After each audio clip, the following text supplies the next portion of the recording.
नीली कोठी की आज के एपिसोड में हमने देखा कि नीलोफर जैद और ज़ारा को एक साथ देखकर बहुत ही ज़्यादा परेशान हो जाती हैं। उनके पास कोई और ऑप्शन नहीं होता।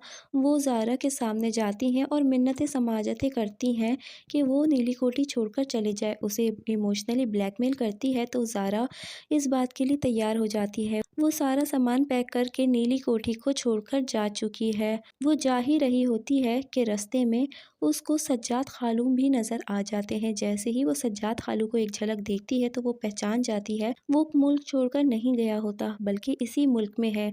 अब ज़ारा उनसे बदला लेने की हर मुमकिन कोशिश करेगी, एफआईआर दर्ज करवाएगी, पुलिस का सहारा लेकर किसी न किसी तरह उनसे अपने घर वापस लेगी। सारा तो यहाँ से जाना नहीं चाहती थी, इसीलिए मजबूरन ज़ारा को ही यहाँ से निकलना पड़ जाता है। जैद को जब ये बात पता चलती है तो वो पागलों की तरह ज़ारा को तलाश करता फिर रहा है, कभी यूनिवर्सिटी में, कभी घर में, तो कभी कहीं तो कभी कहीं। लेकिन ज़ारा इसे नहीं मिल रही क्योंकि इसने अपनी दोस्त नरमीन को सख्ती से इस बात का मना किया था कि वो जैद को इस बारे में कुछ भी ना बताए। अब आप देखेंगे कि बिस्मा यहाँ से फरार भी होना चाहती है। अकबर अली की प्रॉपर्टी बेच चुकी है। इनके नाक के नीचे ये सारा खेल तमाशा कर रही थी और वो शादी की तैयारियों में ही मसरूफ है। सबको इनविटेशन ही भेजे चले जा रहे हैं।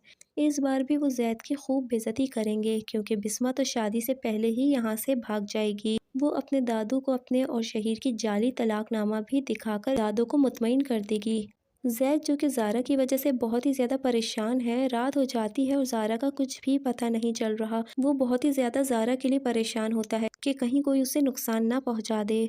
ये सोच सोच कर वो हलकान हो रहा होता है और आखिरकार अपने अम्मा जान के पास जाकर पूछता है कि आप मुझे क्यों नहीं बताती कि आपने आखिर ज़ारा से क्या बात की थी। वो कहती है मैं तो खुद परेशान हूँ कि वो अकेली बच्ची कहाँ चली गई, और इसी परेशानी में वो जैद को सब कुछ बता देती हैं। जैद को इस बात पर अफसोस होता है जिस पर नीलोफर कहती है कि सॉरी बेटा, मेरे पास कोई भी ऑप्शन नहीं था। जैद अपनी माँ की बात सुनता है और रो पड़ता है। आप जानती थी ना कि मैं ज़ारा से कितनी मोहब्बत करता हूँ, आपने अपनी औलाद को सूली पर लटका दिया। जैद काफ़ी गुस्से में होता है और अपनी अम्मा से कहता है कि मैं आपको ये बात बता दूं कि मैं किसी सूरत भी बिस्मा से शादी नहीं करूँगा। अगर मैं शादी करूँगा तो मैं ज़ारा से ही करूँगा, वरना मैं शादी नहीं करूँगा। अपने बेटे की ये बात सुनकर नीलोफर वाकई बहुत ज़्यादा परेशान हो जाती है। वो नहीं चाहती कि अकबर अली और जैद के बीच में फिर से लड़ाई हो जाए। वहीं दूसरी तरफ ज़ारा जो कि जैद से छुपती फिर रही होती है ताकि वो उसे ढूंढ ना ले। ऐसे में अलीना उसे देख लेती है यूनिवर्सिटी में। वो उसकी हालत में बहुत ज़्यादा अफसोस करती है और कहती है कि सुना है जैद शादी कर रहा है अपनी कज़न से। इसने तुम्हारे साथ क्या किया है? तुम्हें इस तरह से धोखा दिया, बीच रास्ते में तुम्हें छोड़ दिया और तुम दरबदर हो रही हो।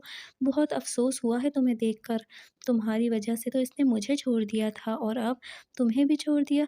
ये बात सुन के ज़ारा बहुत ही ज़्यादा परेशान भी हो जाएगी, लेकिन वो उसे कुछ भी नहीं बताएगी कि जैद ने उसे नहीं छोड़ा बल्कि वो खुद अपनी मर्ज़ी से वहाँ से गई है।